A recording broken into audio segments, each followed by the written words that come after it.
Hello guys, నేను మీ బాలయ్య జిటిఎల్. ఈ వీడియోతో రావడానికి కారణం ఏంటో తెలుసా? మన ఎస్ఎస్ రాజమౌళి గారు మన తెలుగు జాతిని ప్రపంచ పటంలో పెట్టాడు. ఎన్నో సినిమాలు తీసి ప్రతి సినిమా 100% సక్సెస్ తీసుకుంటూ, కానీ మన రామోజీ ఫిలిం సిటీలో మన జరిగిన వారణాసిలో మీరు తప్పు చేశారు సార్. నేను ఏంటంటున్నా అంటే అది మీకు తెలుసు, కాకపోతే నాకు భగవంతుని మీద నమ్మకం లేదు, హనుమంతుడు ఎన్నుకుని నడిపించారన్నారు కదా, చాలా తప్పు సార్. మీ సక్సెస్ మీకే తెలుసు, కానీ మాట్లాడేటప్పుడు 10 మంది దృష్టిలో తీసుకుని సినిమా తీస్తారు కదా, 4 ఏళ్ళు 5 ఏళ్ళు, మీకు నచ్చకపోతే మళ్ళీ 1 ఇయర్ పోస్ట్ పోన్ చేస్తారు కదా, కానీ మీరు మాట్లాడేది ఆచితూ చేయండి. నేను చెప్పేంతటోని కాదు, మిమ్మల్ని చూసి మేము ప్రపంచంలో తెలుగు వాళ్ళు ఇలాంటి వాళ్ళని గర్వించుకున్నలాగా సెల్యూట్ చేస్తున్నాం. కానీ మీ మీద ఇప్పుడు కేసు ఫైల్ అయింది పిఎస్లో.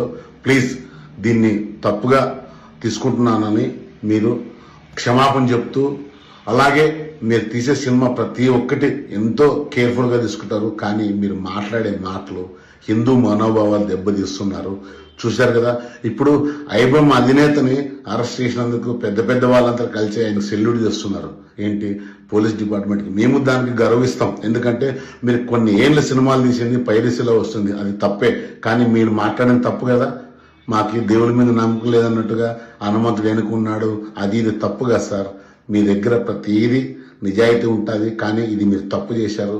క్షమాపణ చెప్తూ మా తెలుగు ప్రజలకు చెప్తూ, మీరు తెలుగు జాతిని ఇంకా ఎక్కడెక్కడికో తీసుకోవాలని మనస్ఫూర్తిగా ఆశిస్తూ, నేను మీ నాకు దేవుడి మీద పెద్ద నమ్మకం లేదండి. నాన్నగారు వచ్చి ఇందాక హనుమ వెనకాల ఉంటాడు, గుండె తట్టి నడిపిస్తాడు అని చెప్పారు. ఇలా అయిన వెంటనే కోపం వచ్చింది, ఇదేనా నడిపించేది అని.